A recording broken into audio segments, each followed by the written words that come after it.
I would love for you to address your history with Democrats for Life and how you have grown from that because you're no longer involved. So I'd like to know why. And anything you would like to clear up regarding your reproductive rights history and what people might be confused about, dispel any myths. Sure.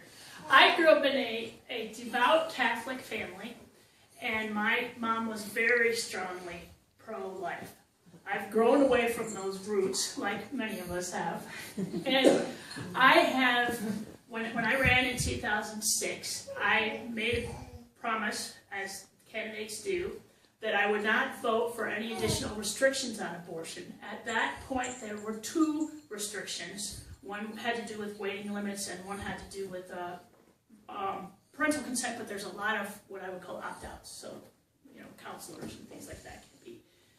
I kept that promise, and we have seen a long string of restrictions on abortion.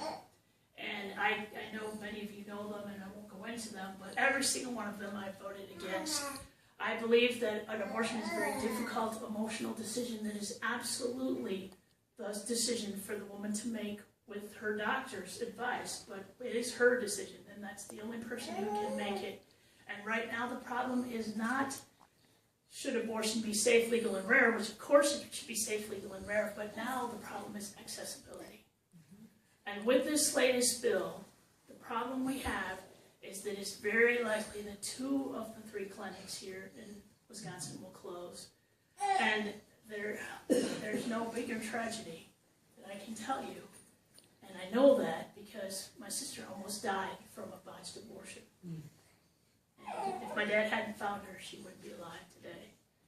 So it is very strongly held belief that I have.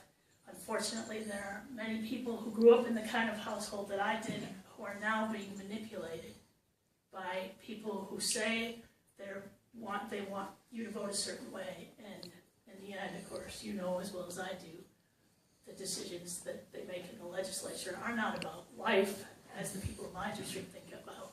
They're about taking away magic care. They're about taking away food stamps. They're about taking away living wages. They're about taking away child care. They're about taking away what people need to have a family-sustaining job. So thank you for asking that question.